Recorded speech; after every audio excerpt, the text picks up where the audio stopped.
हमारा देश विविधताओं का देश है। यहाँ पर विभिन्न संप्रदाय, विभिन्न संस्कृतियाँ, जाति, विभिन्न वेशभूषा, विभिन्न खान पान के लोग आपस में मिलजुल कर रहते हैं। हर शहर का अपना एक संस्कृति है, अपनी एक कहानी है और अपनी एक अलग विरासत है। भारत के विभिन्न क्षेत्र के गांव भी एक दूसरे से भिन्न हैं।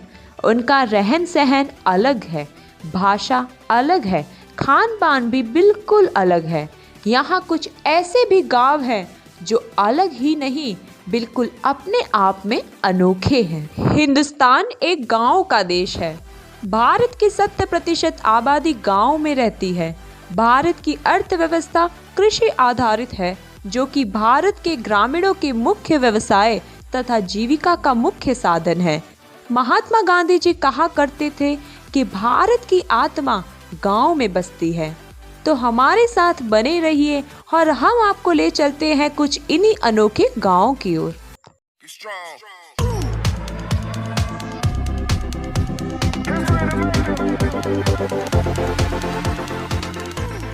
आजकल दुनिया देश के भागदौड़ में जहां लोग एक दूसरे से हिंदी में बात करने में शर्माते हैं और खुद को मॉडर्न कल्चर का बताने के लिए विदेशी भाषाओं का उपयोग करते हैं, वहीं हमारे देश में कर्नाटका के शिमोगा जिले में मातुर गांव है।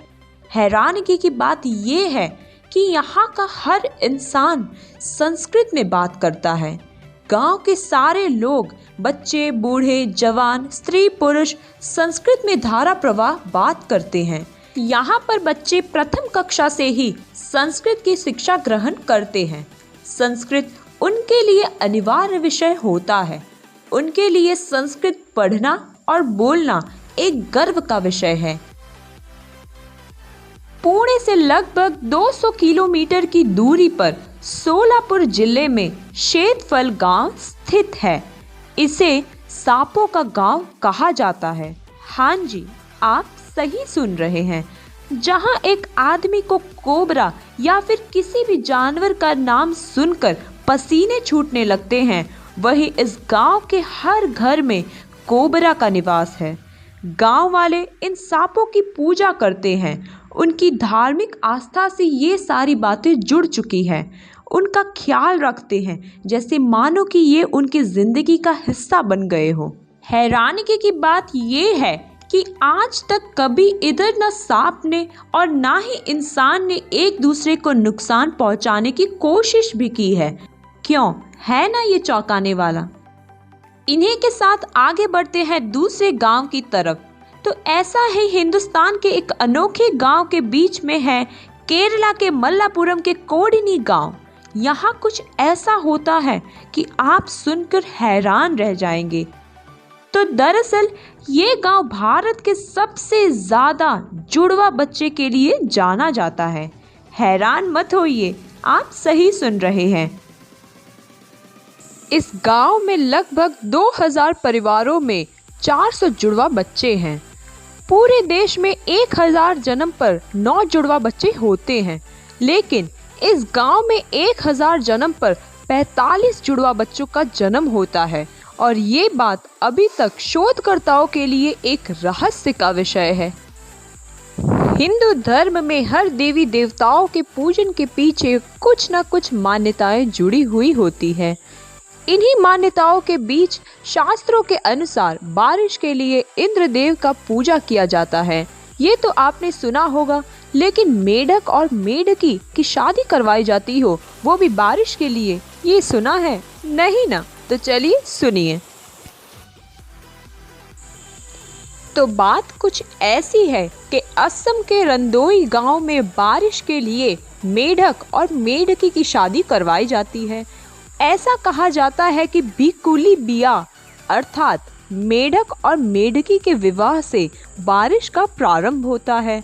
यह विवाह पूरी रस्मों और रिवाजों के साथ मनाया जाता है।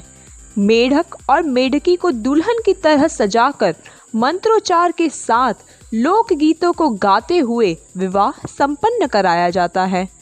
प्रीति भोज का भी आयोजन किया जाता है। विवाह के उपरांत उन्हें पानी में छोड़ दिया जाता है।